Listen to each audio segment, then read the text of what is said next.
So we are doing bats because I am going to have some bats outside of my castle because although most of the action is taking place inside the castle, we want to have the background of with the back if someone turns it around to have some decorations on it also. Now, I had gotten these two sheets in 2010, Martha Stewart, of bats. I can't find the sheet that I didn't paint on, so just to give you an idea, without the glare, these are what the bats look like. And I have it down in steps, what you're supposed to do. Now, the bats are glittery. And I don't know, yeah, you could see that. They have glitter on them. And um, sometimes trying to glue on glitter doesn't work so well. So the first thing I did is take some of my black gesso and covered the bat.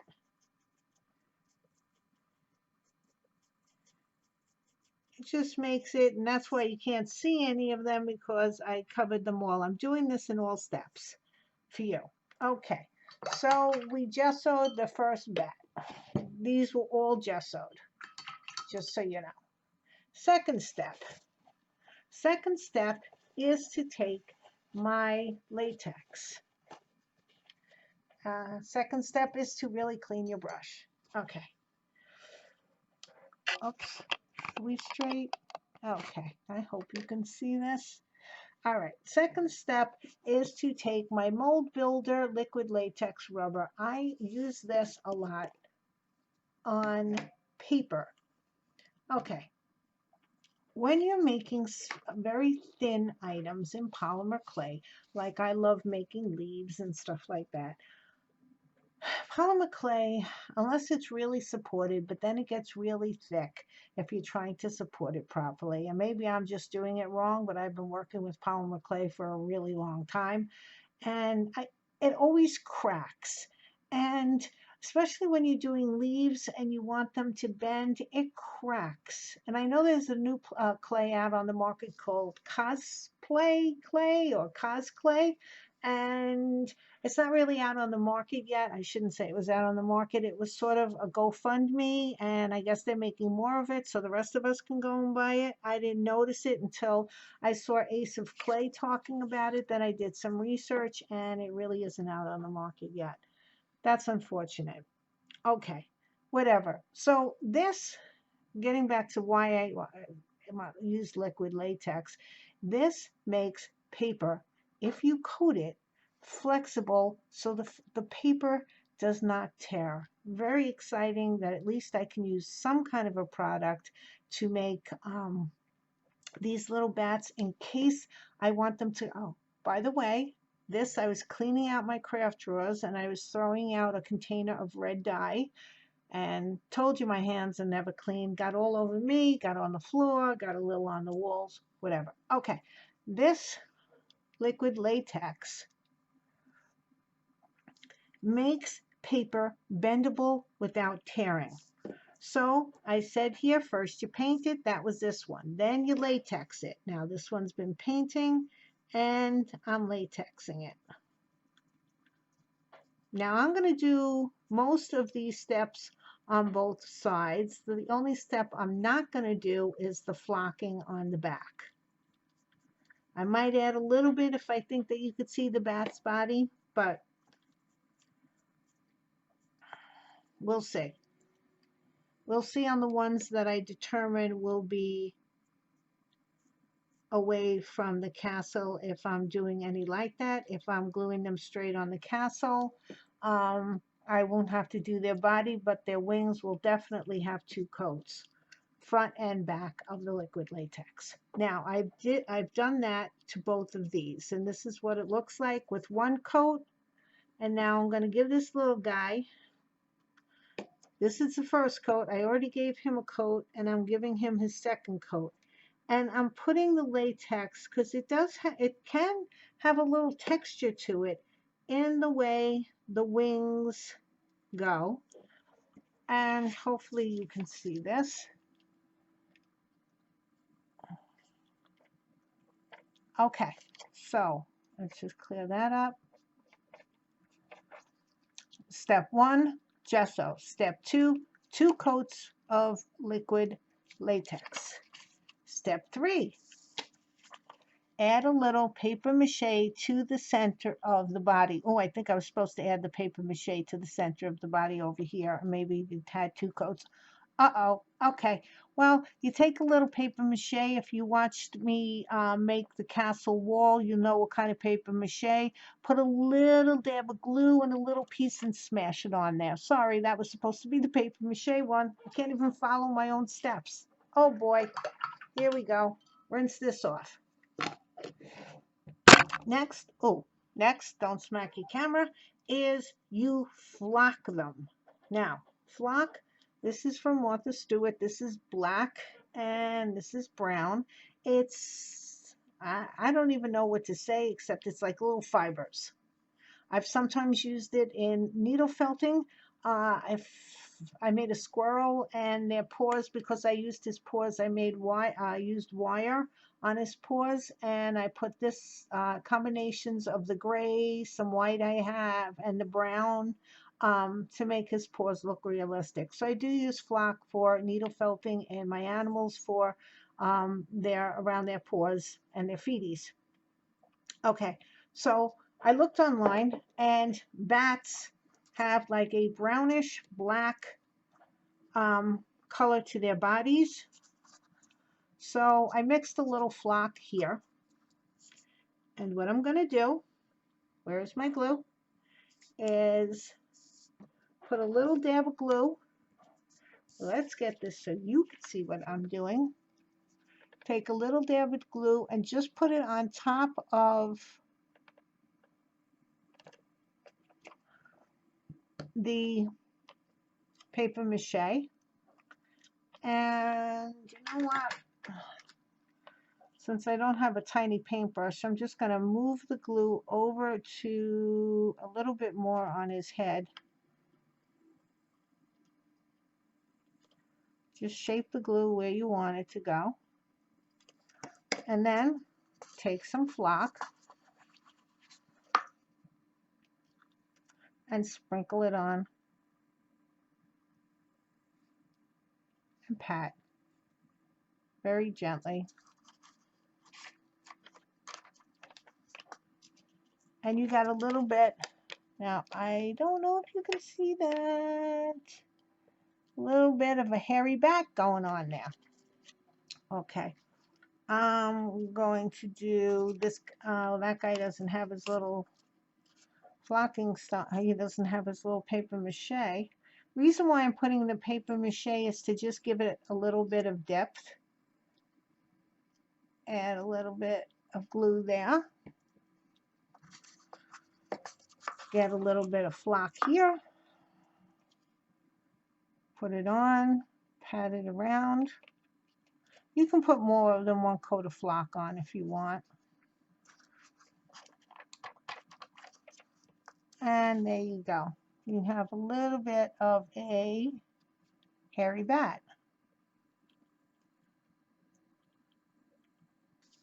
Okay, now when you put the latex on, I don't know, yeah, you can see it. It sort of makes these shiny, and you don't want them shiny, but we have to do one thing before we paint them again with more gesso.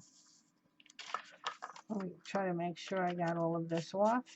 Is we go back to our handy dandy puff paint, and let's see. Let me do it on this. I'll try to do it on this one that I have, that it was a prototype.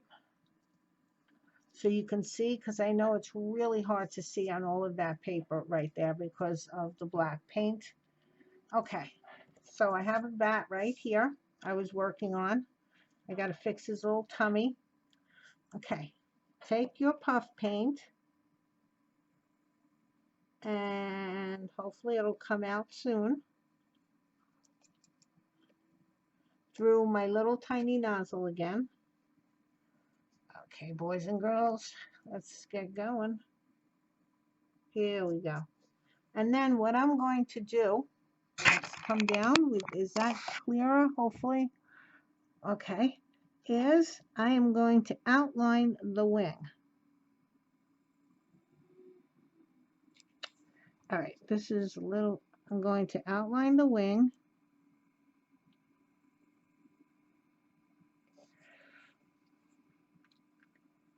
With the puff paint, and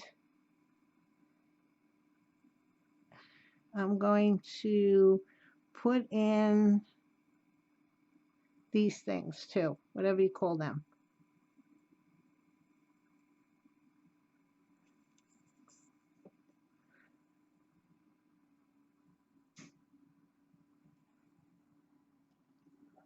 Okay, that's one side. Were you able to see that? I know this is black and brown and black against black. Going to outline the wing, the top part. And you can go, you know, thick on that side and then very thin.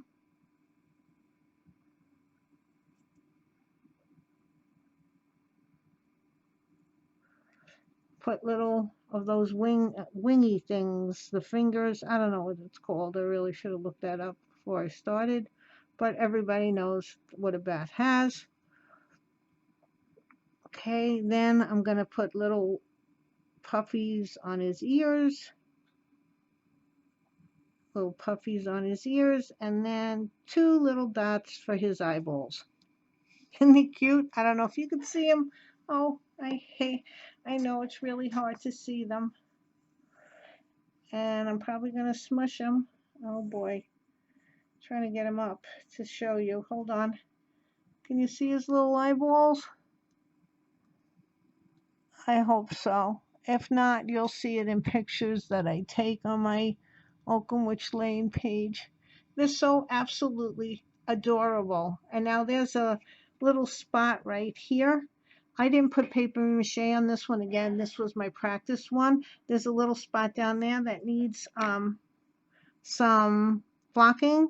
And I also just used the plain brown flocking on him, not the mixture of black and brown. But then after, okay, let's go back to the whole procedure. After you outline it and you let it dry, again, I'm letting this dry overnight, this puff paint. Let's go back up a little bit so I have room to breathe.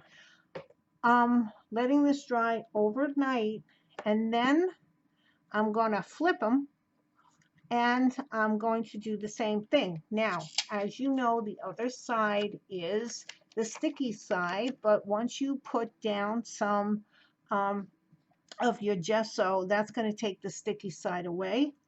And I'm going to gesso paint them, latex them twice.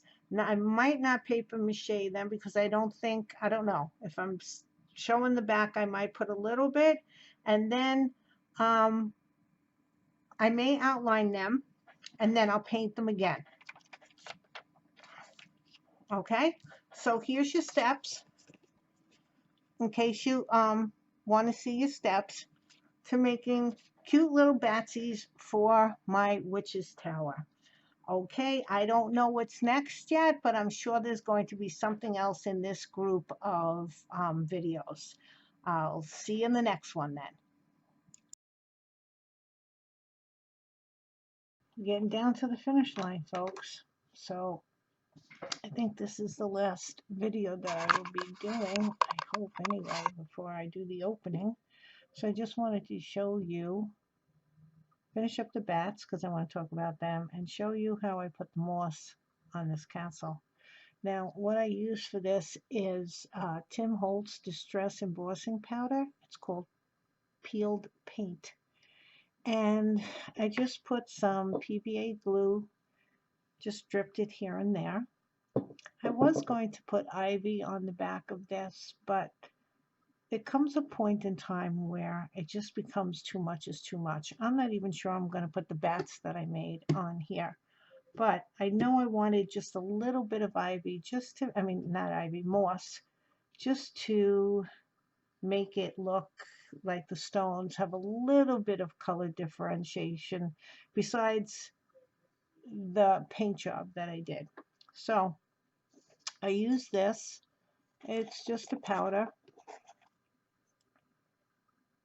and I put it on, and it's a little too green for me, too bright green. So I took some of the Adirondack alcohol ink. This is pesto, and I put some alcohol in this little container, and I poured a couple of drops in.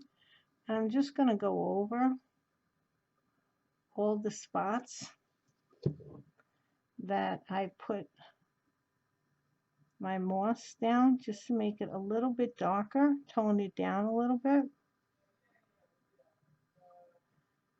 And it goes on very easy, as you can see. And if I have to make it a little darker, I can always come back when this dries. Oops, I'm down here. Can't see. This is a big piece. I could always come back when this is dried and either add darker, or if I want to make it a little bit lighter, I can add more of the embossing powder on here. Oh, you can't see what I'm doing. I'm sorry. I'm just going over all of the areas that I put the moss on. This piece is pretty big, and if I pull out, trying to get it so you can see, and so I can see too, I put some on the ledge over here. So, oh, and now it's in shadow. Okay, this doesn't seem to be working very well to show you, but I think you have the idea. I'm just adding some color to all the moss, a little darker color to all the moss, and I put a lot up here and some more up in here, and we need some more of this.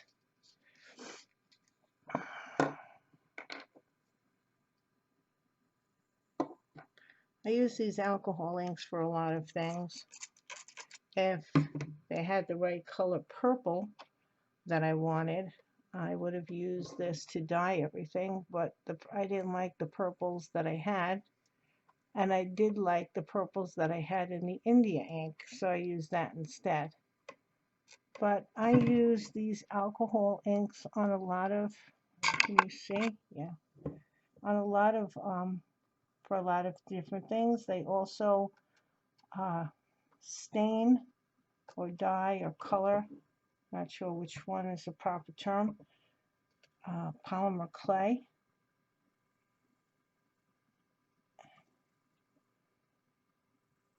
Very well. And that's a whole big fun thing that you can do, whether you use it on translucent or ecru. That's a lot of fun. You can make a lot of different effects with this alcohol ink. The red is really pretty on translucent clay. You might have to put it on a couple of times, but it's just gorgeous. And there is a different effect if you do it before you bake it or after you bake it, or both. So what I always do when I'm trying a new technique or something, a new piece out, I'll take whatever clay I'm using and I'll do a test in the oven to see how the ink comes out pre-bake, before you bake it, after you bake it. If you could always testing out different ways color things or dye things is always a good idea.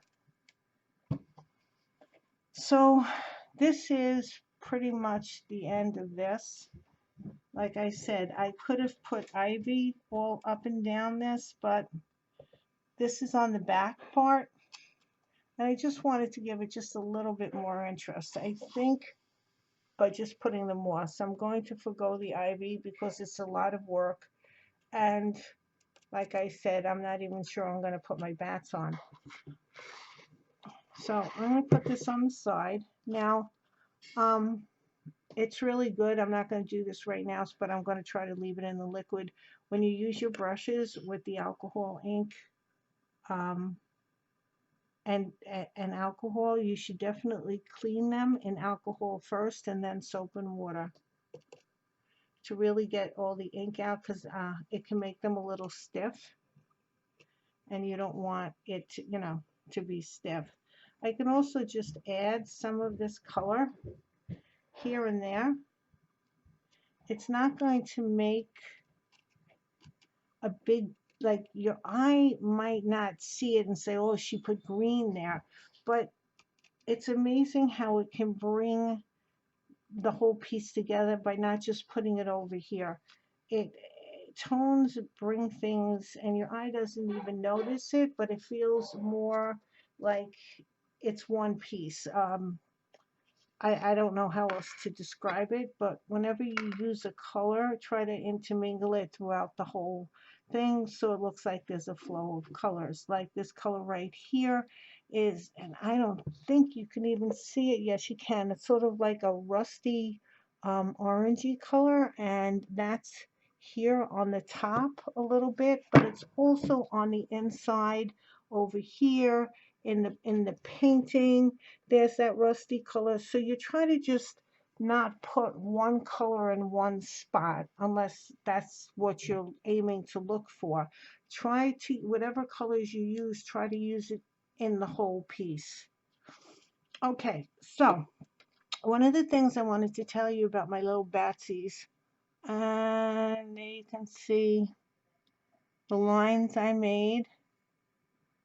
Um, was when I was originally doing this, one of the steps was to put the liquid latex down, and these pieces were on the plastic because there was another side that was sticky. And as I was pulling them off, I noticed that the liquid latex was like um, sort of pulling off the part that I painted. And that's because when I painted the liquid latex on, I wasn't paying any attention to just get it on the bat. I was just painting it on. And that's when I realized that could be a problem, because more, and it was peeling, I'm sorry, it was peeling off the paper, and I've never had that problem before. And that was because whenever I did anything with the liquid latex before, like a leaf or another piece of paper, it usually was on a wire. So I would not be painting the latex on anything but the piece I wanted the latex to be on. But because this was also on the bat and on the plastic that the bats were on, when I pulled it up, it started to rip, and it started to rip up on the bat wing, which was very upsetting. So I just fixed it. So in the future, if you're going to use the liquid latex, and we all learned from different things, because I would never think that that would be happening. If you're going to use the liquid latex, do it when the piece is not, especially the piece is not attached to anything else. Okay, so I was just going to put some of these Batsies I made, and I was also thinking originally when I made the bats that I was going to put them on little wires to stick them up off the back of the castle so they would be a little bit in the air, but that's not going to prove to be a very good idea, because if I get to sell this piece, it's going to make the packaging, if the bats are not, um, if they're like, oh gosh, think of what I'm trying to say. Sorry, guys. If they're sticking up from the back of this, that wire or whatever I use to make some depth between the bat and the brick wall is just going to be harder to ship properly. So I'm not exactly sure how I want all my little batsies. This is 1, 2, 3, 4. Is that all the bats I made? Oh, there's another one. Come on. All right.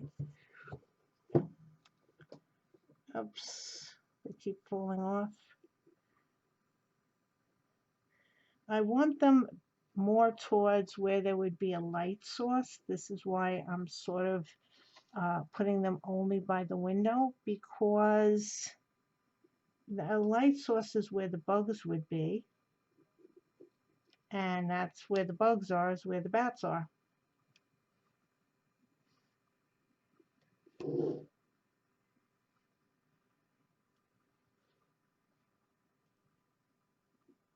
So I'm going to play around with how I put these on here. I'm going to take some glue, and I'm only going to put it on the back of the body and leave the wings free. That way, because they do have the liquid latex on them, the person who gets these could bend them a little and let them come out so there's more depth to it, but I don't have to worry about them in shipping, which is a main concern, because this piece altogether, that bathtub, is pretty darn heavy. So this is it for this piece, and I hope you've enjoyed watching it. If you watch them in order, this was the last part that I wanted to get done to get up there. I really hope you enjoyed it and you learned maybe some new techniques or uh, things, or I gave you some ideas to do. Well, whatever it is, as always, have fun creating beauty.